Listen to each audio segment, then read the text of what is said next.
디지털 세상의 모든 것을 깊이 있게 알아보는 인포백스D. 오늘은 행동주의 펀드에 대해서 이야기를 해보겠습니다. 올해 초 엔터업계의 3대장 중 한 곳이라고 불리는 SM 엔터테인먼트를 둘러싼 경영권 분쟁 사태가 화제가 됐는데요. 이 경영권 분쟁에선 단 1%의 지분으로 존재감을 과시한 얼라인 파트너스 자산 운용사가 있었고요. 그리고 이 얼라인은 자신들을 행동주의 펀드라고 소개를 했습니다. 주주행동주의는 기업에 어떤 영향을 미칠까요? 오늘 서울대 경영대학 김우진 교수님과 함께 자세한 이야기 나눠보겠습니다. 교수님 어서 오세요. 반갑습니다. 안녕하십니까. 일단 올해 초에 많이 화제가 되면서 이 행동주의 펀드에 대해서 많이 아시는 분들도 계실 것 같은데 네네. 저 같은 사람은 좀 모르는 부분도 있거든요. 교수님이 네네. 행동주의 펀드에 대해서 먼저 설명을 해주시고 구체적으로 질문 이어갈게요. 행동주의 펀드가 뭔가요?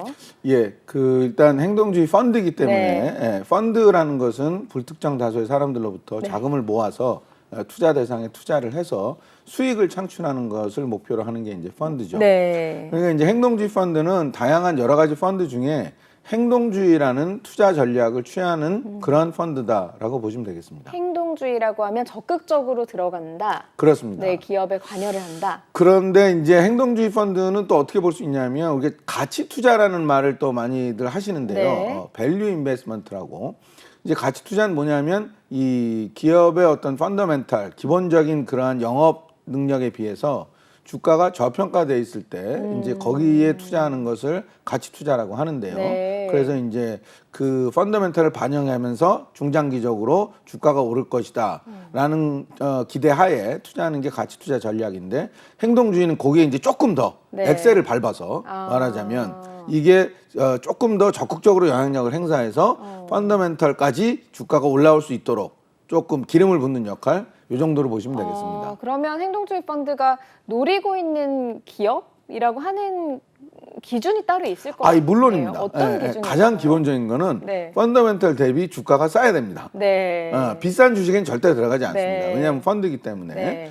그리고 그 행동주의 펀드들이 들어가는 데는 지금 투자자분들이 많이 관심을 가지는 무슨 바이오라든지 네. 닷컴이라든지 이렇게 미래에 대한 가능성만 있는 회사에 또 들어가지 않습니다. 네. 영업이 있고 그 매출이 일어나고 분명히 어떤 이 기업의 수익성이 나와야 되는데 네. 주가에 반영이 되어 있지 않은 네. 주가가 그거에 비해서 낮은 이런 회사들을 주로 관여 대상으로 삼고 들어간다고 보시면 되겠습니다. 우리나라에 그런 기업들이 좀 상당히 있지 않나요, 교수님? 많죠. 네. 왜냐하면 이제 일반 투자자분들도 이제 많이 익숙하신데 코리아 디스카운트라는 네. 표현이 있지 않습니까? 그래서 우리가 기본적으로 회사가 버는 거에 비해서 주가가 별로 안 나오는 회사들이 미국이나 이런 데 비해 상대적으로 많기 때문에 네. 어떻게 보면 행동주의 펀드의 대상이 되는 네. 회사들이 잠재적인 대상이 되는 회사들은 네. 굉장히 많다라고 보시면 되죠. 그렇구나. 그러면 K행동주의라는 말이 네네. 이번에 슬슬 나오기 시작했거든요. 네네. 외국에서는 주로 행동주의 펀드가 많은가 보죠? 그 외국이 뭐 이렇게 많다라기보다 네. 좀 오래됐죠. 어. 예전부터 이제 네. 했었는데 행동주의 펀드의 이제 효시는 네. 한 100년 전에 그 빌 그레햄이라고 네. 이분은 이제 그 잘 아시는 워렌 버핏 이 그 가치 투자의 대가죠. 그분의 이제 사부님입니다. 네. 사부님쯤 되는 분인데 그분이 이제 노던 파이프라인이라는 회사를 분석을 해보니까 네. 야, 이 회사가 이 유가증권을 많이 들고 있는데 특히 이제 채권 같은 걸 많이 들고 있는데 그 가치를 다 따져보니까 이 회사의 시가총액보다도 싸다. 네. 이게 뭐냐면 지금 한국에서 소위 얘기하는 지주회사 디스카운트랑 비슷한 그런 현상들이 그 미국 회사에 있었던 거죠. 그래서 이분은 뭐라고 얘기를 했냐면 회사 경영진한테 너네가 가지고 있는 그 채권을 그냥 다 팔고 네. 그 현금으로 우리한테 배당을 줘라. 이 주장을 한 거죠. 근데 이제 기존의 경영진들은 당신이 회사 경영에 대해서 뭘 아느냐, 그걸 이제 무시하고 그랬었는데 이분이 주주들을 일일이 찾아다니면서 설득을 네. 해가지고 이 캠페인이 성공을 했습니다. 그래서 이 빌리 그레햄의 노던 파이프라인에 대한 이 주주 행동주의를 네.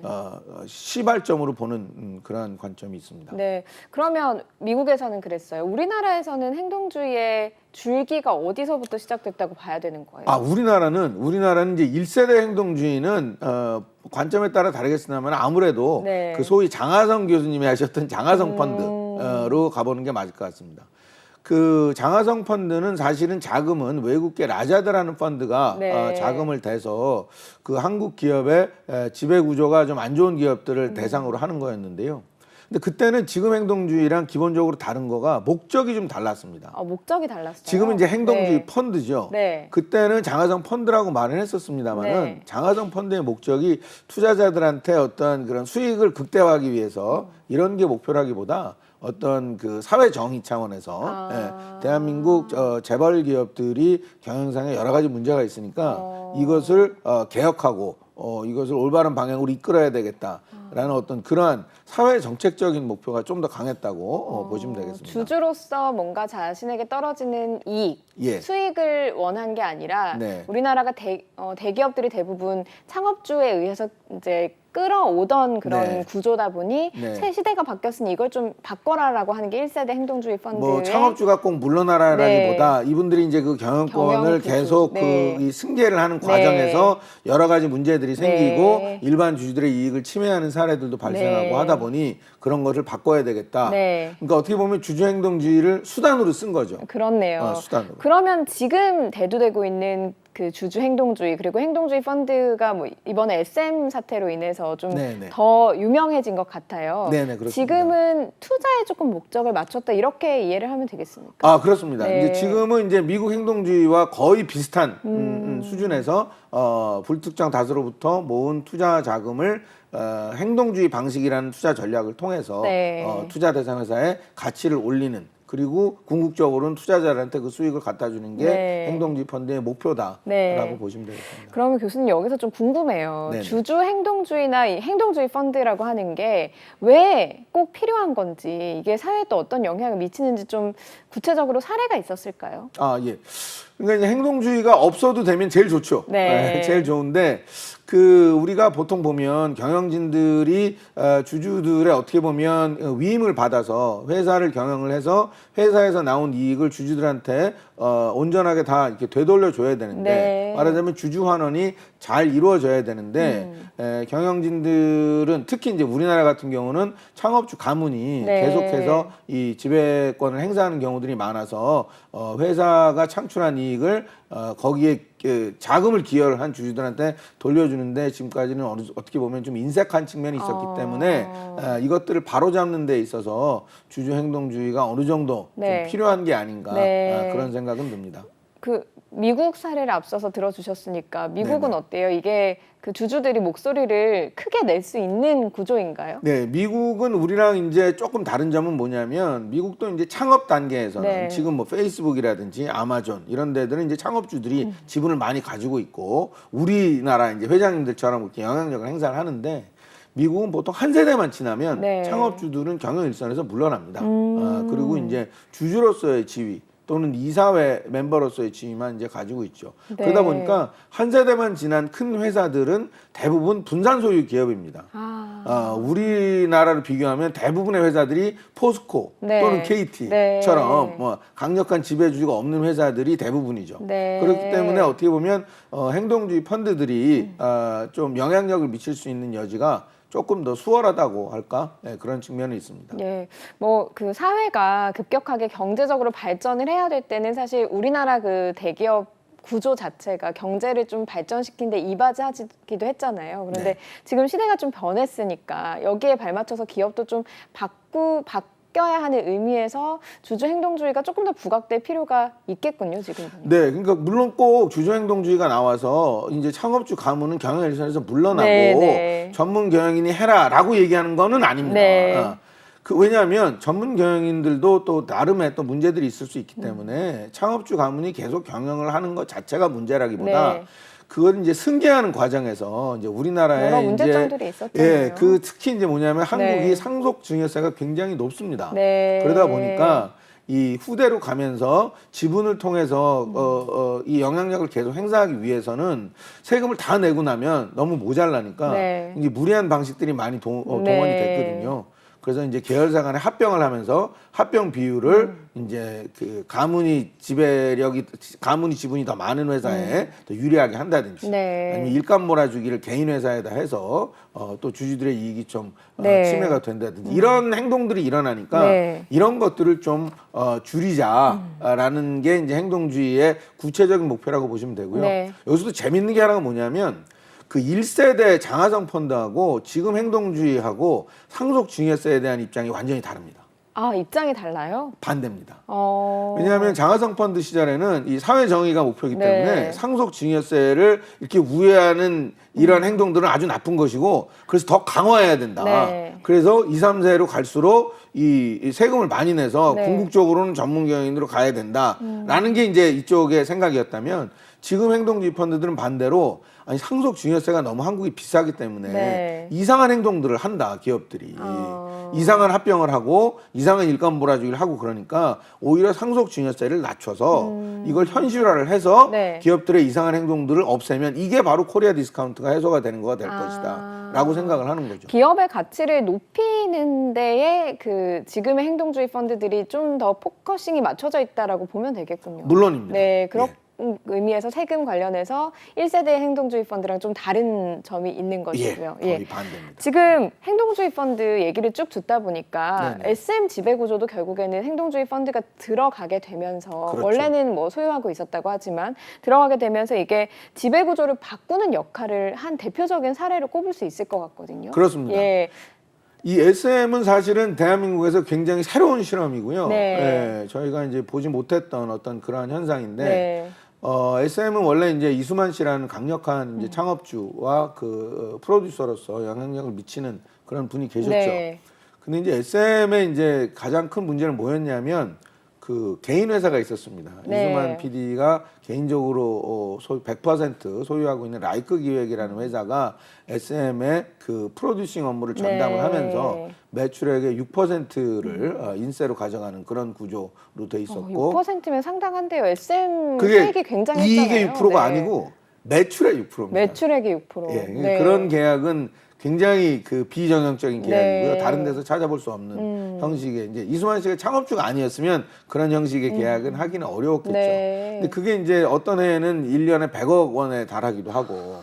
근데 이제 이수만 씨의 SM에 대한 지분은 20%인데 그러면 그 100억의 20%를 배당으로 받아가는 거는 문제가 없는데 네. 나머지 80억은 일반 주주들한테 지분 비율대로 n분의 1로 네. 돌아갔어야 맞는 것인데 그 100억이 어떻게 보면 SM이라는 상장 회사에서 개인 회사로 빠져나가고 있다라는 거에 대해서 사실은 2018년부터 KB라든지 이런 자산운용 쪽에서 문제를 제기를 해왔었고 네. 그것이 이제 작년에 네. 언라인이 이 문제를 집중적으로 제기하면서 네. 3% 룰을 통해서 감사 선임에 성공하면서 네. 이것이 전면에 드러나게 됐던 것이죠. 네, 2018년에 KB 자산운용 쪽에서 네. 먼저 이 네. 부분에 대한 지적이 들어갔었고 그렇습니다. 여기에 대해서 어쨌든 시정이 되지 않았으니까 온라인 파트너스에서 네. 또다시 이 부분에 대해서 지적을 하고 들어간 것이잖아요. 그렇습니다. 그러면 1%의 지분을 가지고 있는 온라인 파트너스가 네네. 이렇게 그 SM 지배 구조를 바꾸게 하기까지의 결정적인 순간이 그 3% 룰이라고 보시는 건가요? 일단 최초로는 이제 3% 룰이 있어서 네. 감사를 이제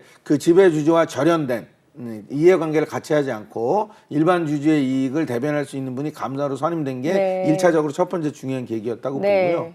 그 다음에 이제 더 중요했던 계기는 작년 하반기에 SM의 기존 경영진을 설득을 해서 그 라이크 기획하고의 계약 관계를 중단시키게 됩니다. 네. 이제 그 과정에서 이성수 대표가 네. 굉장히 큰 역할을 많이 했고 사실은 이제 제가 개인적으로 판단하기에는 이성수 대표와 이수만 창업주 간의 어떤 그 갈등이 좀 있었던 걸로 제가 알고 있고 네, 네. 그 과정에서 이성수 대표와 온라인 쪽이 네. 어떻게 보면 이게 좀 손을 잡은 게 네. 결정적으로 영향을 미치지 않았나라고 생각이 됩니다. 지금 이야기를 쭉 듣다 보니까 그 이성수 대표와 온라인 파트너스가 상당히 얘기를 많이 나눴을 거다, 물밑에서 이런 얘기를 하셨잖아요. 그렇지 않았으면 네. 불가능했을 네, 겁니다. 행동주의 펀드들이 이렇게 뭐 전면에 나서기 전에 상당히 물밑에서 작업을 많이 하겠어요. 굉장히 중요한 네. 지적을 하셨는데요. 미국의 행동주의도 뭐 이렇게 신문에 보도되고 이러면서부터 네. 행동주의를 하는 게 아니고 네. 처음에는 비공개 대화부터 시작을 합니다. 어. 그래서 사실 미국의 행동주의를 처음에는 빌 그레임이 시작을 했지만 이거가 많이 이렇게 활성화가 된 데는 캘퍼스라는 미국 그 캘리포니아 네. 공무원 연금이 큰 역할을 했는데요. 그 캘퍼스가 하는 것 중에 이제 중요한 게 뭐냐면 투자 대상 회사 중에 뭔가 이제 문제가 있는 회사들을 선정을 해서 비공개 대화부터 시작을 하는 네. 거죠. 그래서 이메일을 보내고 전화를 하고 그래서 이런 문제를 시정을 해줬으면 좋겠다. 네. 만약에 라이크 기획 같은 경우도 비공개로 이거를 문제를 제기해서 라이크 기획을 이제 그만했으면 좋겠다라고 하고 SM이 그 단계에서 라이크 기획과의 관계를 단절을 했으면 네. 이게 오질 않았겠죠, 여기까지. 네. 근데 이제 비공개 대화 단계에서 경영진이 좀 비협조적으로 나오면 네. 다음 단계로 네. 이제 공개 서한을 보내고 KB가 했듯이 그 단계를 거쳐서 그것도 이제 공개 서한으로도 저쪽에서 좀 비협조적이면 조금 더 강력한 수단, 네. 주주총회에서 의결권을 행사를 한다든지 네. 주주 제한을 한다든지 아니면 더 극단적으로는 주주 가치에 훼손이 있었던 게 분명하면 소송을 건다든지 라는 단계까지 나갈 수도 있는 거죠. 그러면 지금 온라인 파트너스가 SM을 통해서 이제 수면 위로 드러나서 그렇지 네네. 다른 행동주의 펀드들 몇 군데들이 있을 거 아니에요. 이런 네네네. 곳들이 비공개로 좀 성공적으로 행동주의 펀드로서의 역할을 하고 있다라고 봐도 무방한 건가요? 글쎄 이거는 이제 비공개에는 숫자가 네, 나오지 않기 네. 때문에 알 수 없습니다만은 네. 국민연금도 이제 그 수탁자 책임 원칙을 도입을 하면서 투자 대상 기업에 대해서 예전보다는 좀 더 적극적으로 관여를 네. 하고 있는데요. 거기도 이제 비공개 대상 관여하는 기업들이 있고, 근데 그건 나오질 않으니까 네. 저희가 얼마인지는 알 수가 없는데 요런 사례는 있습니다.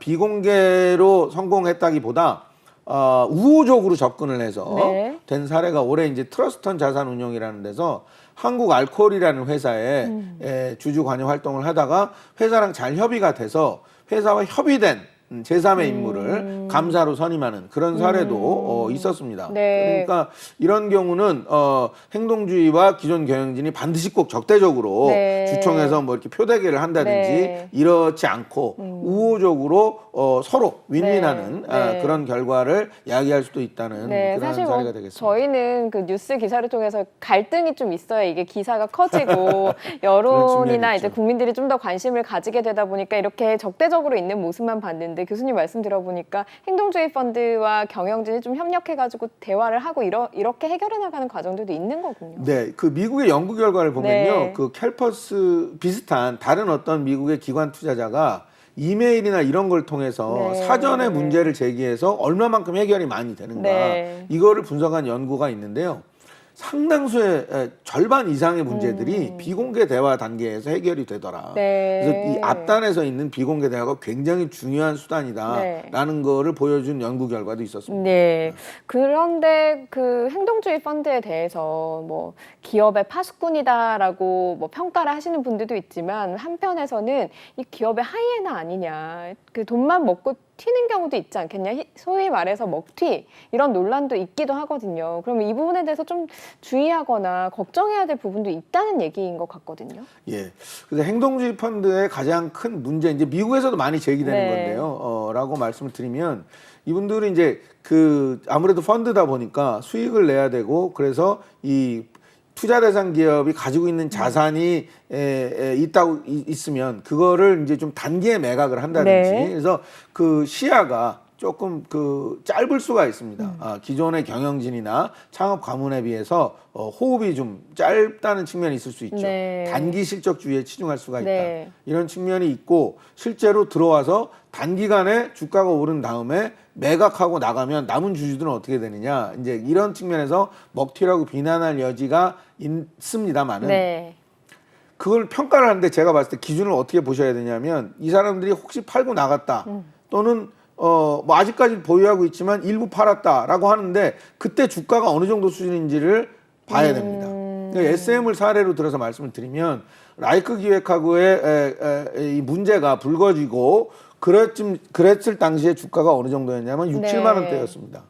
6, 7만 원대였다가 이제 이게 그 하이브하고 카카오하고 이 공개 매수 네. 경쟁이 붙으면서 12만 원, 15만 원까지 올라갔다가 네. 그다음에 이제 주가가 다시 내려왔죠. 네. 그 경쟁이 끝나면서.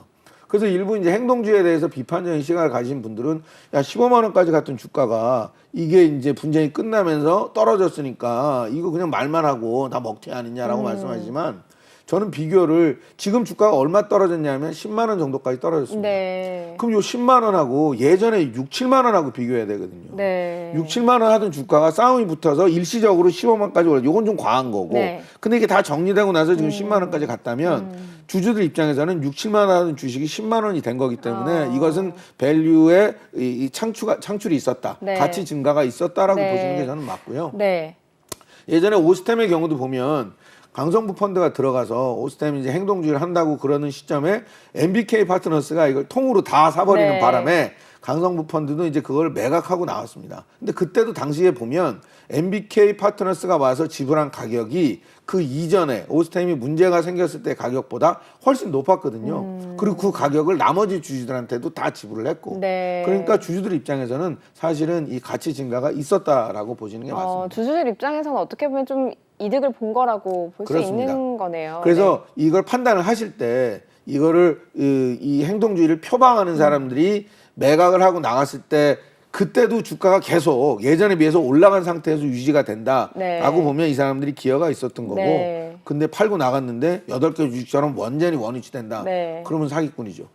그럼 이제 먹튀 그 논란에 먹튀죠. 대해서 할 말이 없는 거네요. 할 그 말이 부분에 없는 거죠. 그렇게 대해서는. 되면. 어쨌든 행동주의 펀드가 들어가서 기업의 가치가 높아져서 주식이 전보다 높아졌다면 네. 이건 행동주의 펀드로서의 역할을 제대로 수행을 한 거다. 그렇습니다. 다만 그 시점에서 행동주의 펀드가 팔고 나온다고 해서 뭐 투자 자체가 목적인 거니까 그거에 대해서는 비판할 그거에 수는 대해서는 없는 비난할 부분이다. 수는 없다라고 라는 저는 봅니다.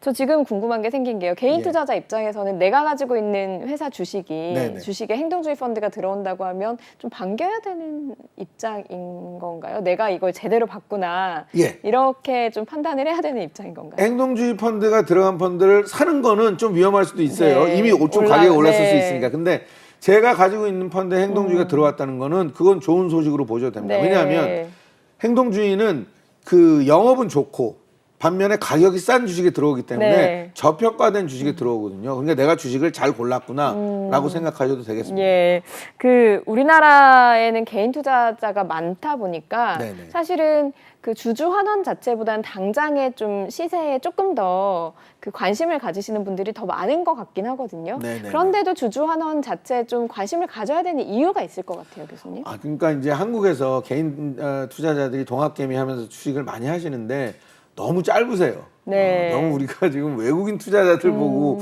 너무 빨리 먹튀다라고 얘기하는데 네. 사실은 개인 투자자들이 너무 짧으세요. 네. 뭐 한 달 만에 파시기도 하고 네. 뭐 몇 주일 만에 파시기도 하고 그건 이제 투기고 주식은 이제 그렇게 하시면 안 되고 네. 예, 이것도 자산이기 때문에 뭐 집 샀다가 뭐 한 달 만에 파시지 않잖아요. 네. 그런 것처럼 좋은 주식 회사가 장기적으로 영업 전망이 좋게 보이는 주식을 사서 오랫동안 보유를 하시고 그리고 거기서 나오는 배당 네. 이런 거를 통해서 수익을 추구하는 그런 전략으로 좀 바꾸시면 좋겠고요. 네. 이게 지금까지는 그러니까 그렇게 해야 기존의 경영진과 창업 가문에서도 우리 주주분들을 주주로 생각을 하는 거죠.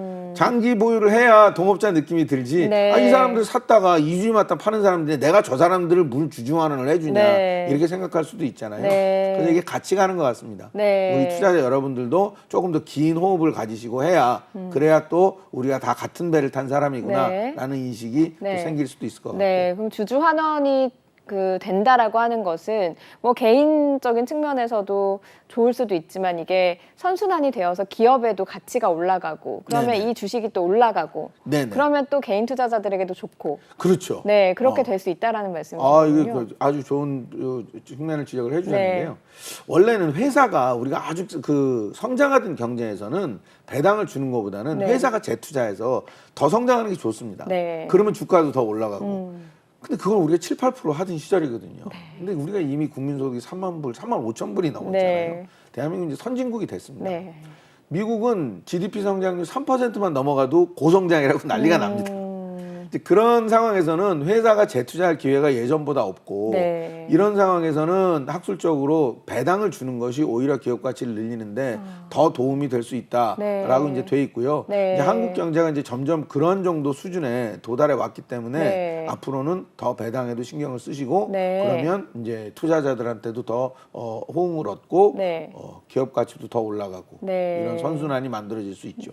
저희가 인터뷰 모두에 코리아 디스카운트 이야기도 했잖아요. 네네네. 그러면 이 그 행동주의 펀드 자체가 네. 그러니까 뭐 주주 환원이 되고 이게 배당이 되면 또 기업도 좋아지고 개인 투자자도 좋아지지만 네. 이 코리안 디스카운트라고 하는 이 말이 사실 우리 주식시장, 자본시장에는 상당히 좀 아픈 부분이기도 하거든요. 그렇습니다. 이게 좀 완화되기도 할까요? 행동주의 펀드로 인해서.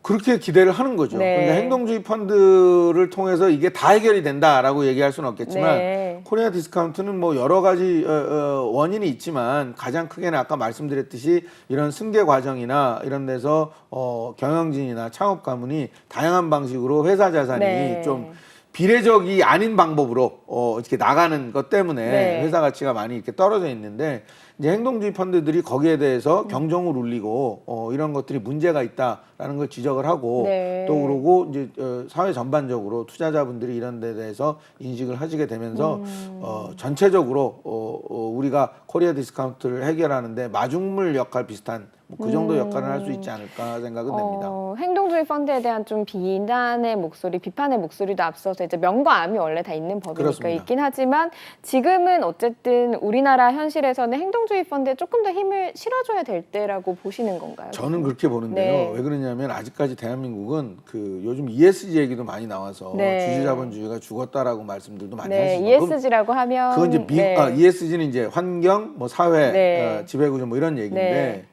그건 미국 얘기고요. 네. 미국은 이제 주주자본주의를 너무 많이 해서 네. 과도하게 하다 보니까 문제가 생겨서 다른 부분에도 좀 신경이 써야 된다는 얘기지만 대한민국은 아직 주주들이 아직 좀 인식이 네. 주주들에 대한 인식이 경영진이나 회사에서 아직까지는 미국에 비해서는 좀 낮기 때문에 네. 조금 시기상조라고 생각을 하고요. 아직까지는 약간 기울어지는 농장. 기업의 목소리가 조금 더 높은. 네. 저는 기업이라고 표현하는 것도 정확하지는 않은 것 같고 네. 회사는 있고 경영진 경영진 또는 네. 창업 가문 네. 이렇게 기업은 이제 있는데 네. 기존 경영진과 기존의 창업 그게 가문의 더 목소리가 명확하겠네요. 아직까지가 네. 조금 더 세기 때문에 네. 이제 일반 주주들 투자자들이 어느 정도 비슷하게는 이제 네. 대등한 정도의 어떤 그러한 힘을 가질 때까지는 네. 저는 주주행동주의가 그분들의 목소리를 대변해서 요거를 좀 끌어올리는 역할을 해줘야 되지 않을까 생각하고 네. 있습니다. 행동주의 펀드가 나온 것 자체가 약간 우리나라가 좀 선진국이 됐다. 그러니까 이게 이제 좀 대두되는 그 자체가 우리나라가 좀 선진국이 됐다라는 느낌을 받는 것 같거든요. 제가 지금 이야기를 하다 보니까 그렇게 생각하셔도 네. 저는 될 것 네. 같아요. 저도 참 자본시장 연구를 많이 하고 네. 학교에서 가르치고 있으나만 참 격세지감을 느낍니다. 네. 감개무량하고 저희 이제 언론에서의 톤들도 많이 바뀌었고요. 네. 10년 전만 하더라도 무슨 먹튀, 뭐 기업 사냥꾼 네. 이런 식의 표현들이 굉장히 난무했었는데 이제는 어느 정도 중립적인 관점에서 이분들의 어떠한 긍정적인 측면과 부정적인 측면을 우리가 객관적으로 논의해 볼 수 있는 정도까지 네. 왔다는 거는 저희가 자본시장이 발전하고 있다라고 네. 생각해도 될 것 네. 같습니다. 교수님 말씀 쭉 듣다 보니까 그 모든 일에는 정반합이라고 하는 게 있잖아요. 네네. 지금 행동주의 펀드도 어떻게 보면 우리나라가 발전해 온 것에 반대해서 좀 네네. 주주의 목소리를 높여서 네네. 또 합의돼서 기업의 또 가치가 높아지는 네. 그런 방향으로 가고 있다라는 생각이 듭니다. 교수님. 저는 그렇게 기대하고 있습니다. 예, 저도 그렇게 기대를 해보겠습니다. 오늘 말씀 여기까지 듣겠습니다. 고맙습니다. 감사합니다. 네, 인포맥스디 벌써 마쳐야 될 시간이 됐습니다. 영상을 보신 후에 궁금하신 점이나 개선해야 될 점이 있다면 유튜브 연합뉴스 경제TV 채널을 통해서 댓글을 달아주시면 저희가 더 좋은 방송으로 찾아뵙겠습니다. 고맙습니다.